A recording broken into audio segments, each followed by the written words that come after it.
bas que ça. Pour moi, je suis très heureux de là où je suis. Je suis en train de positiver les choses.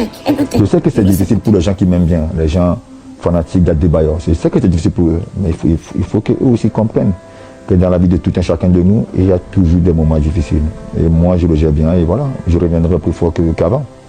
Lui, c'est Peter Adebayor, le frère aîné de Emmanuel Adebayor, qui malheureusement nous a quittés. Il y a une chose qu'il a osé faire qui m'a subjugué. Et dans cette vidéo, vous allez découvrir l'ultime vérité sur l'histoire de la famille Adebayor. À la surprise générale en avril 2011, sur une requête d'Emmanuel Adebayor, une assignation fut remise à Peter au fait de vider la maison de son frère qu'il habitait au quartier Kodjovia-Kopé et de remettre en place la voiture et les biens meublés dont il jouissait. Le mec demande à son frère aîné de foutre le camp de chez lui, ce qui va créer un tollé médiatique dans son pays, le Togo. Emmanuel est accusé d'avoir mal agi selon les traditions africaines. Il a même osé faire une sortie médiatique en 2011.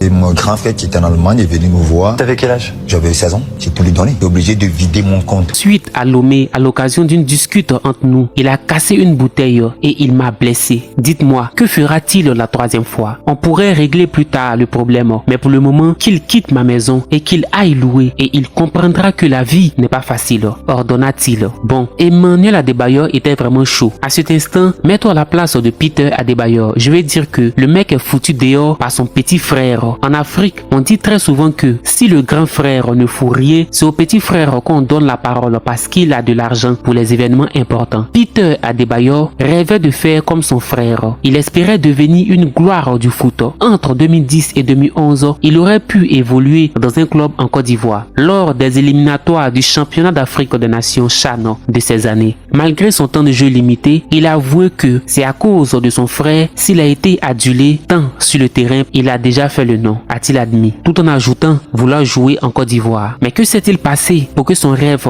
n'ait pas pris corps?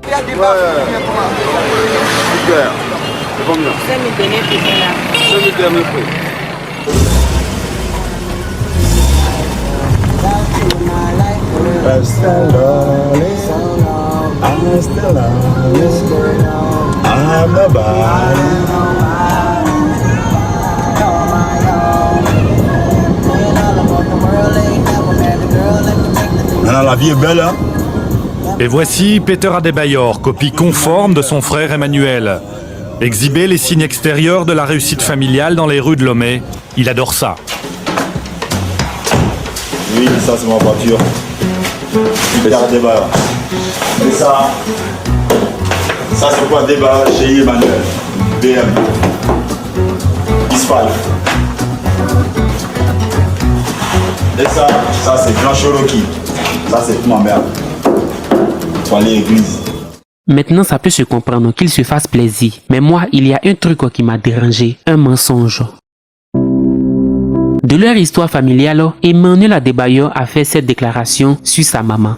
Et après ça, je me suis dit, bon écoute, c'est l'histoire de la famille, ils sont pas contents de toi, mais ça peut arriver, ça peut arriver. Bon, j'ai oublié l'affaire. 2-3 ans après, ma mère va faire des interviews à Accra, comme quoi je vais chasser de la maison. Comment un individu peut chasser sa maman de sa maison alors que j'ai construit 3 maisons pour 3 amis? Sa maman l'accuse de l'avoir mis dehors. Bon, certes, il a dû se passer quelque chose. Cependant, la maman de Emmanuel Adebayor régnait en maître sur les biens. Des voitures, des maisons, maman Adebayor règne aujourd'hui en reine-mère d'une des familles les plus riches de Lomé. Elle garde la tête froide face à cette nouvelle prospérité qu'elle doit à un rejeton que le quartier et toute l'Afrique lui envient.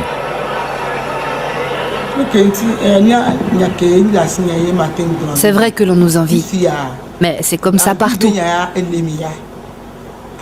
Dans n'importe quel pays, quand il y a une star, elle fait parler d'elle. Mais ça ne nous pose pas de problème.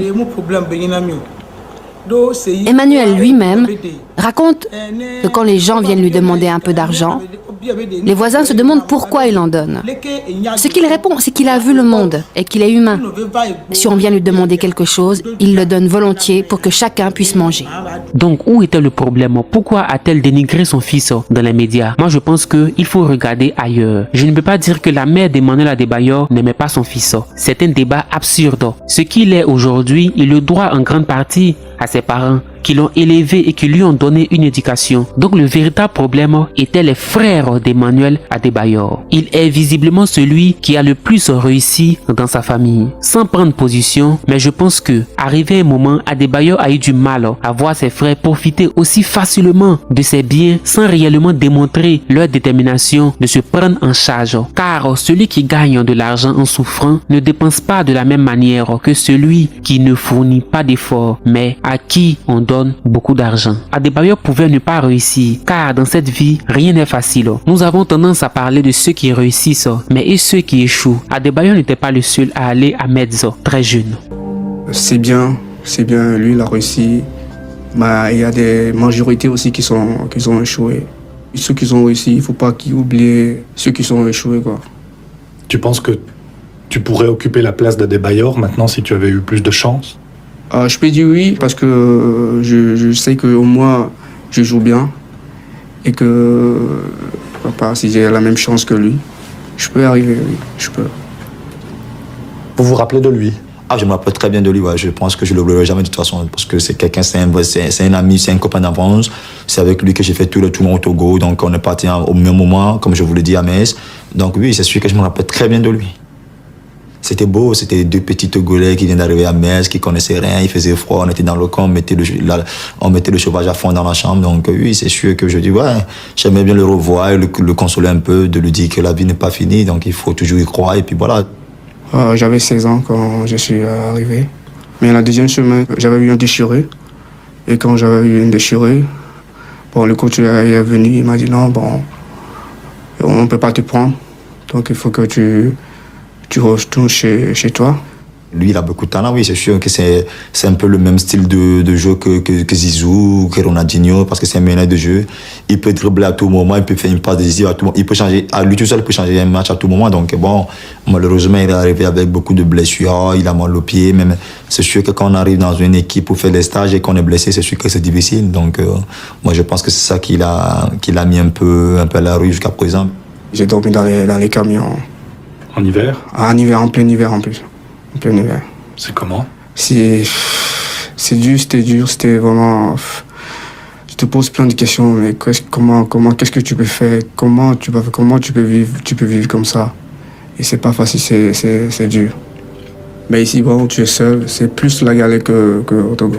Donc, il aurait pu échouer, mais il a fini par réussir grâce à sa détermination. Et ça, nous pouvons nous-mêmes être confrontés à ce genre de situation. Des frères qui préfèrent profiter plutôt que de chercher pour eux. Fénelon écrivait, c'est plus facile de mentir que de dire la vérité. C'est plus facile de trahir que de rester fidèle. C'est plus facile de fuir que de faire face. C'est plus facile d'oublier que de s'engager. Certains ont choisi la facilité, d'autres ont compris que le bonheur se soigne dans la difficulté. Malheureusement, plus tard, Peter a eu une crise de démence et son état de santé a franchi un palier, le rendant violent et très agité. Après que des bras solides l'ont maîtrisé, le frère aîné des Adebayor citait 3 personnes proches de la famille comme étant mystiquement à l'origine de sa folie, allusion faite à la sorcellerie et à l'envoûtement. Certains supposaient même qu'il consommait de la drogue. C'est finalement au centre hospitalier du campus de Lomé qu'il a exhalé son dernier soupir, sans avoir fait la paix avec son jeune frère Adebayor.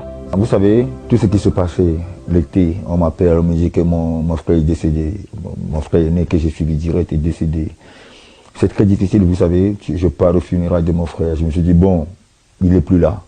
Tout ce que je peux faire pour lui, c'est de le rendre plaisir sur un terrain de football, marquer des buts pour lui et pour qu'il soit content de son petit frère là où il est. Je sais que c'est difficile pour les gens qui m'aiment bien, les gens fanatiques d'Adebayor. Je sais que c'est difficile pour eux, mais il faut qu'eux aussi comprennent que dans la vie de tout un chacun de nous, il y a toujours des moments difficiles. Et moi, je le gère bien et voilà, je reviendrai plus fort qu'avant. Après cette histoire, je suis curieux de lire vos commentaires. Pensez-vous qu'il faut parfois contraindre ses frères à la difficulté pour qu'ils arrivent à se construire eux-mêmes?